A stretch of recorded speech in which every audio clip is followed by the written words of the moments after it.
नमस्कार, मैं धनंजय कुमार। केरल के स्कूलों में जुम्बा क्लास शुरू की गई है। कुछ स्कूलों में ये शुरू हो गई है, कुछ जगह शुरू की जाएगी। और केरल के शिक्षा विभाग ने कहा कि नशा विरोधी अभियान के तहत स्कूलों में फिटनेस कार्यक्रम शुरू किया है। इसी के तहत कई स्कूलों ने जुम्बा ट्रेनिंग देना शुरू किया है। दैनिक भास्कर की खबरें हैं सर। लेकिन इसका मुस्लिम संगठन ने विरोध किया है, जुम्बा डांस का। और जुम्बा डांस का विरोध किया और कहा है कि लड़के लड़कियों के एक दूसरे के साथ घुलने मिलने और कम कपड़े पहनकर साथ में डांस करने पर ऐतराज जताया है। उनका कहना है कि अश्लीलता को बढ़ावा देने जैसा है, हम इसे स्वीकार नहीं करेंगे। अब ये धार्मिक संगठन जो होते हैं, ये क्या करते हैं? इनको सबसे ज्यादा दिक्कत इसी बात से है कि लोग आपस में मिलते क्यों? इनको दिक्कत है कि लड़के लड़की मिल करके क्यों न रहे। क्या लड़के स्कूल कॉलेज में लड़के लड़कियों को अलग करके समाज में भी क्या लड़के लड़कियों के लिए अलग सड़क बनाएंगे, अलग घर बनाएंगे? परिवार में लोग रहते हैं या नहीं रहते हैं? सबसे ज्यादा रेप की घटनाएं जो है परिवारों में होती है। तो कैसे रोकेंगे उसको? लेकिन वो शिक्षा देने के लिए कि लड़कियों के भीतर भी ये समझ डेवलप हो, लड़कों के भीतर भी ये समझ डेवलप हो कि एक सभ्य नागरिक कैसे बना जाए, इसके लिए ये तमाम संगठन, चाहे हिंदू संगठन हो चाहे मुस्लिम संगठन हो, वो क्या करते हैं? जहर भरते हैं। अगली खबर में आपको दिखाता हूँ। उज्जैन में जो है रथ यात्रा निकली। अब रथ यात्रा हर जगह निकलने लगी। पहले रथ यात्रा जो है वो जगन्नाथ जी की रथ यात्रा जो है वो पुरी में निकलती थी, उड़ीसा में जहाँ जगन्नाथ मंदिर है। लेकिन अब देश भर में रथ यात्रा निकलने लगी, क्योंकि हिंदू इस देश को जो है हिंदू राष्ट्र बनाना। तो हिंदू राष्ट्र कैसे बनेगा? जब तमाशा जितना ज्यादा करेंगे उतना बड़ा हिंदू राष्ट्र बनेगा। लेकिन तमाशा करने वाले को शायद पता नहीं है कि हर व्यक्ति के भीतर विकास की प्रक्रिया चलती रहती है, उसको रोका नहीं जा सकता। जो मेरे पिताजी कल थे, उनके जो पिताजी कल थे, उनके पिताजी कल जो थे, उनके पिताजी कल थे, उन सब में लगातार परिवर्तन आ रहा है। और जागरूकता को आप जो है धर्म के माध्यम से, अंधविश्वास के माध्यम से रोक नहीं सकते। मैं पटना गया तो मैंने देखा ढेर सारे ऑटो वाले लोग भी इस बात को समझते हैं कि इन मंदिरों मस्जिदों के झगड़े जो है वो झूठे झगड़े हैं और इनकी दुकानदारी। हम बीमार पड़ते हैं तो हमको अस्पताल जाना पड़ता है। अगर मंदिर जाकर के हम ठीक हो जाते तो भगवान को बिल्कुल मानते हैं। हम मस्जिद जाकर के ठीक हो जाते तो अल्लाह को बिल्कुल मानते हैं। लेकिन ये पूरा मंदिर मस्जिद जो है ये दुकान है, और ये कुछ संगठन के लोग धंधा करते हैं इसके इसके माध्यम से, और आम आदमी को बेवकूफ बनाते हैं। अस्पताल में ठीक होता है व्यक्ति, और फिर अस्पताल के डॉक्टर को गालियां देता है कि उसने लूट लिया हमें, मैं तो भगवान की मर्जी से बचा। और फिर वो मंदिर में जाकर के चढ़ावा चढ़ाता है। मैं अक्सर पूछता हूँ कि वो बाद में क्यों गए मंदिर? पहले ही दिन चले जाना चाहिए था मंदिर, कि भैया देखिए हमको कुछ अलग यहाँ दर्द हो रहा है या हमारा वजन घट रहा है, प्रभु देखिए आप ही ठीक कर दीजिए, तो बात बनती। ये मंदिरों को ऐसी व्यवस्था करनी चाहिए कि पुजारी तंत्र मंत्र साधना से वो जो है ठीक कर देते। अल्लाह के जो बंदे हैं वहां बैठे हुए मस्जिदों में, उनको ऐसा करना चाहिए था, नहीं कर पाते। तो ये जो है कैसे आपको धार्मिक कर्मकांडों में उलझाए रखा जाए, यही इन जो धार्मिक संगठन है उसका मूल धर्म है।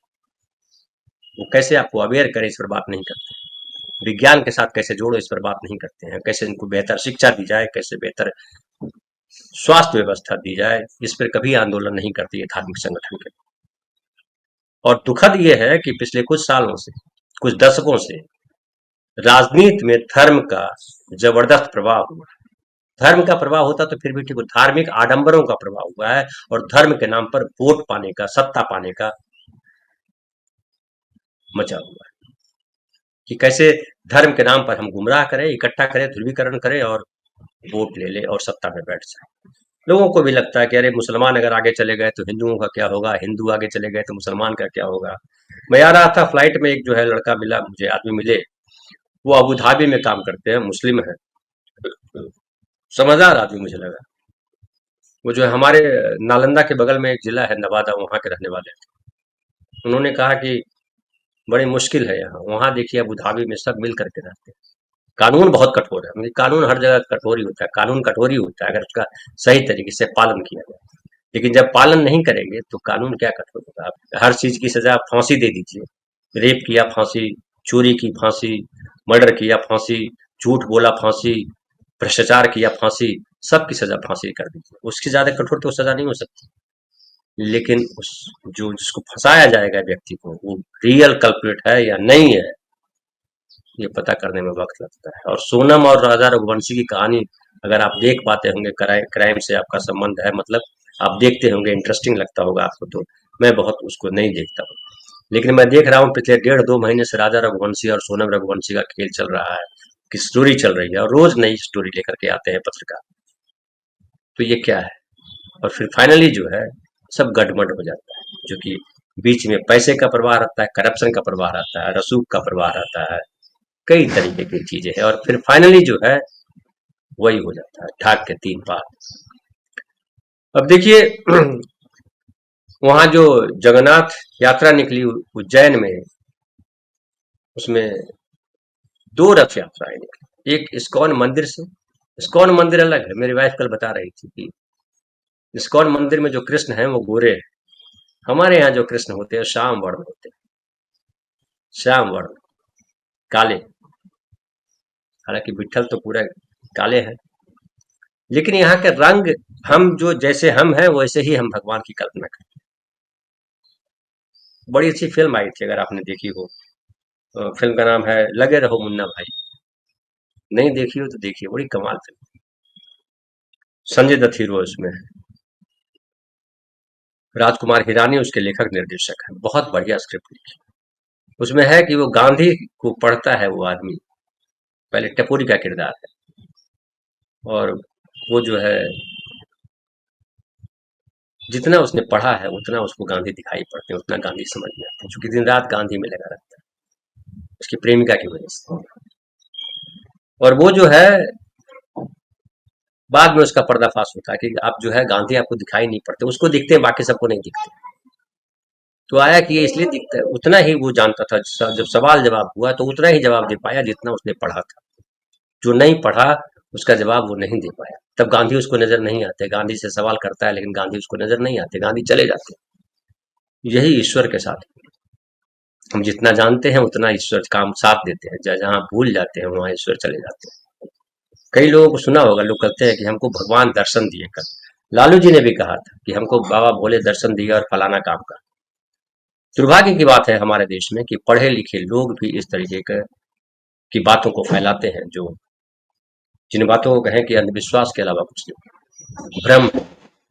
और सच जो सामने है, सच ये है कि हमें शिक्षा चाहिए, सबको शिक्षा चाहिए, सबके साथ न्याय चाहिए, जो प्रियम्बल में लिखा हुआ है, जो प्रियम्बल बदलना चाहते हैं। प्रियम्बल में जो शब्द आए हैं उससे ऐतराज है जिनको, वो शब्द है धर्मनिरपेक्षता और समाजवाद।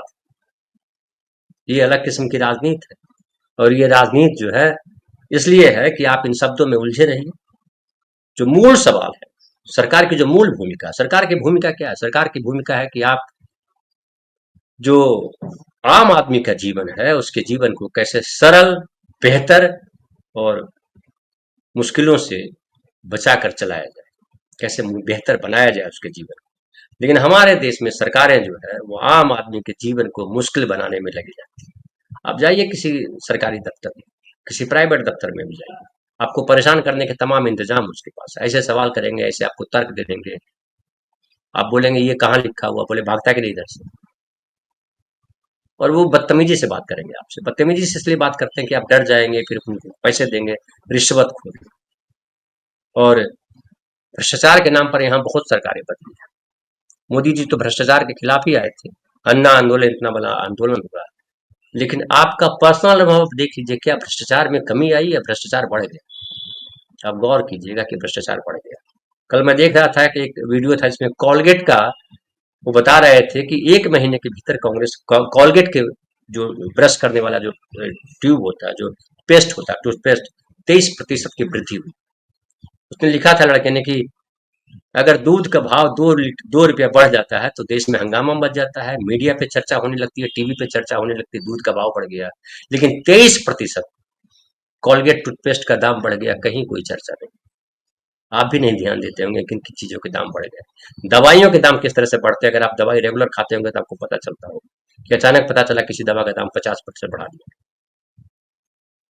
तमाम तरीके की बेईमानियां चल रही है हमारे देश में, कोई रोकने वाला नहीं है, क्योंकि सबको जो रोकने जिनका काम था रोकना, वो दो काम में लगे हुए, या तो वो सत्ता का सुख भोगने में लगे हुए या अपनी पीढ़ियों के लिए दौलत जमा करने में लगे हुए। एक घर से काम नहीं चलता उनका। देश के हर शहर में अगर घर हो जाए तो बहुत अच्छी बात है, और घर क्या, हवेली हो जाए 300 एकड़ में अगर घर बन जाए तो बहुत कमाल बात है। कई अफसरों की चर्चा होती रहती है, मंत्रियों की चर्चा होती है, कई जगह पकड़े जाते हैं, देखते हो कि चपरासी था या क्लर्क था और उसके घर में मशीन लगाई गई, अभी तक मशीन दिन भर जो है पैसे ही निकाल रही है। अब बताइए, जो जिस जिस डिपार्टमेंट का, जिस ऑफिस का क्लर्क अगर अरबों रुपए जमा कर देता है, करोड़ों रुपए जमा कर लेता है, तो क्या उस दफ्तर के और लोगों के पास पैसे नहीं होंगे? अकेला खा रहा था वो पैसा, अकेला इतना जमा कर रहा था? कहीं चर्चा इस बात की होती है कि वो अकेला नहीं था, और भी लोग होंगे? कोई पकड़ा जाता है? और तमाम कमाल तो ये बात समझिए कि जो करप्शन के चार्जेस लगते हैं और उन पर जब जांच, विभागीय जांच होती है या उस पर कोर्ट में जब मसला जाता है, वहां भी रिश्वतखोरी चलती है। हमारे साथी बता रहे थे कि जज साहब जो फैसला कर रहे होते हैं, उनके बगल का व्यक्ति जो बैठा होता है, जो डेट देता है, जो और चीजें करता है, वो सब रिश्वत लेते हैं। तो भ्रष्टाचार को अगर इस तरह से निपटाएंगे तो भ्रष्टाचार तो गले में सांप की तरह लटक जाएगा। वही हुआ है हमारे साथ। और अब जो है इन चीजों से आपका ध्यान हटाया जाए, सरकार अपने मूल काम से हटे, इसके लिए उतारा गया है कि ये जो धर्मनिरपेक्षता शब्द है और जो समाजवाद है उसको हटाया जाए। और कहा गया कि इसलिए हटाया जाए कि रात में हमने इस पर चर्चा की थी, थोड़ी सी बात और कर देता हूँ। कहा गया कि इसलिए हटाया जाए कि इंदिरा गांधी ने जोड़े, इमरजेंसी के समय जोड़े। इंदिरा गांधी ने इमरजेंसी के समय 1976 में 42वां संविधान संशोधन किया था, और 42वां संविधान संशोधन को मिनी संविधान भी कहा जाता है, क्योंकि बहुत सारे चेंजेस किए थे। रात में मैंने बताया था, रात का वीडियो अगर देखेंगे तो आपको बहुत कुछ समझ में आएगा, लेकिन मोटी बातें मैं करना चाहता हूँ कि 42वां संशोधन जो हुआ था 1976 में, आपको पता है कि 77 में चुनाव हुआ और जनता पार्टी की सरकार है।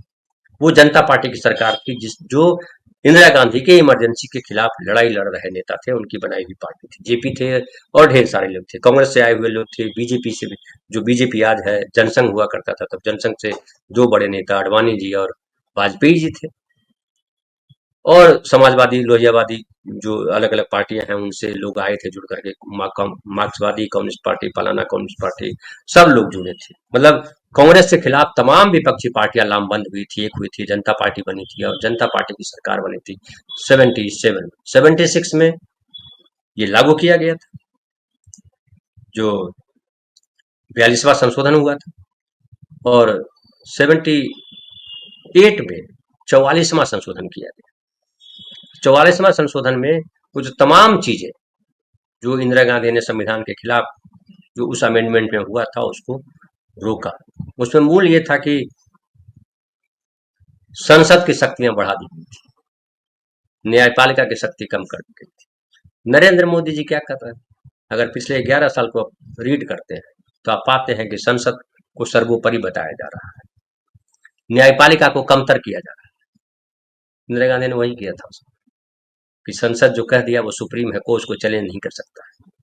लेकिन तब भी विरोध किया गया था, और सुप्रीम कोर्ट ने जो है उसी समय 80 के में मिनर्वा मिल केस था, उसमें दो जो बदलाव थे, और वो था कि ये न्यायपालिका को यानी सुप्रीम कोर्ट को ये अधिकार नहीं है कि वो जो संसद में कानून बने उसकी समीक्षा करे, उसको उसने खारिज कर दिया था। तो तमाम चीजें जो थी उस वक्त की, जो इंदिरा गांधी ने 42वें संशोधन में किया था, वो 44वें संशोधन में उसको हटा दिया गया था। और सुप्रीम कोर्ट ने भी इस पर डिटेल चर्चा कई हुई है, उस पर कई जजों के बेंच ने, और वो जो उसकी गड़बड़ियां थी, संविधान जहां संविधान के मूल ढांचे को जहां चोट पहुंच रहा था उसको ठीक किया। लेकिन न तो 1977 के बाद बनी जनता सरकार ने धर्मनिरपेक्षता शब्द पे आपत्ति की, न समाजवाद पे आपत्ति की, न सुप्रीम कोर्ट ने के जजेस ने आपत्ति की, न वाजपेयी जी ने आपत्ति की।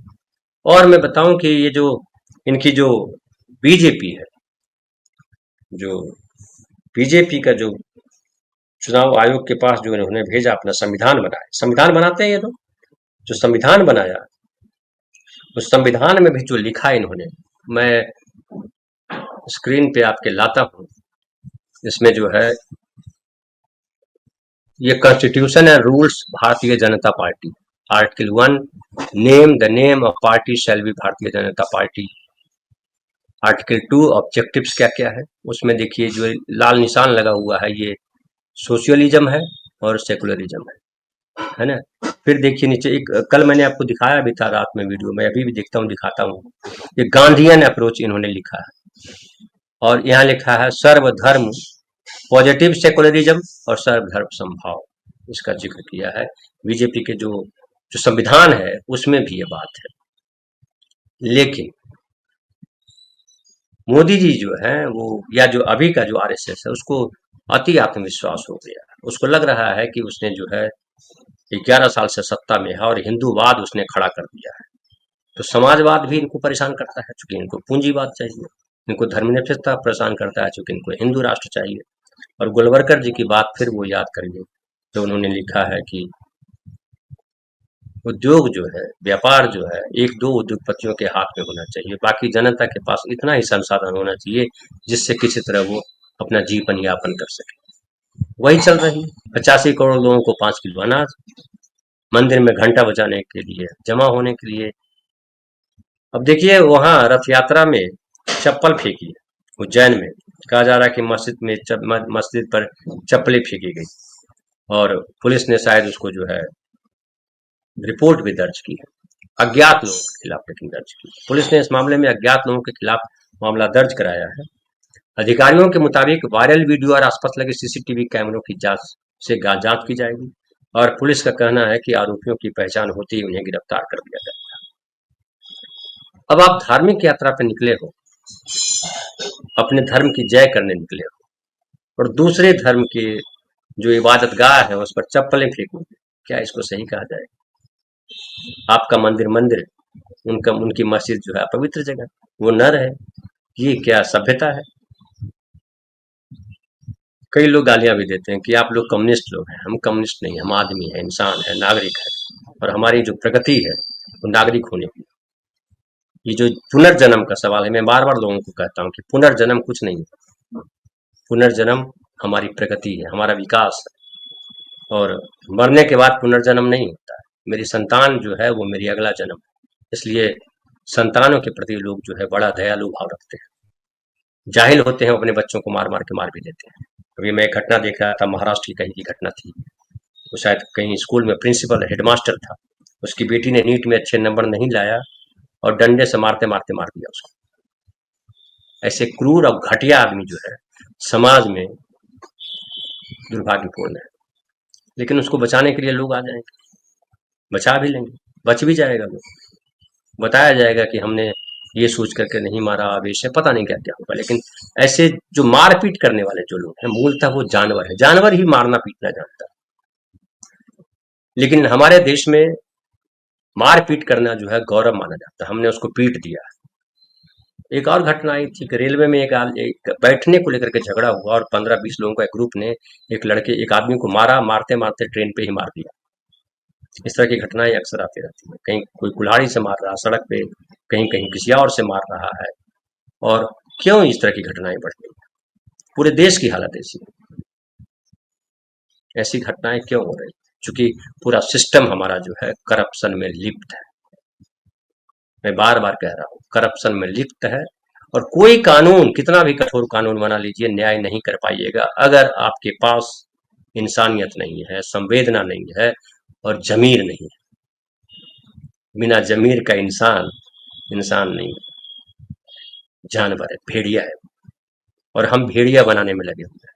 हम अपने बेटे को भेड़िया बनाना चाहते हैं और बेटे को नहीं भी बनाना चाहते हैं तो बेटे को विदेश भेज करके जो है स्कॉलर बनाना चाहते हैं, उसको सांसद बनाना चाहते हैं, उसको वकील बनाना चाहते हैं, डॉक्टर बनाना चाहते हैं। बाकी जो देश के नागरिक हैं जो भीड़ में बदलना चाहते हैं उनको। नेताओं का ये देखिए, मस्जिद पे जो चप्पल फेंक रहा है वो कौन हो सकता है? ये मंदिर मस्जिद की जो लड़ाई लड़ता है वो कौन लड़ रहा होता है? जो मारे जाते हैं वो कौन होते हैं? अब पता कीजिए इन सब।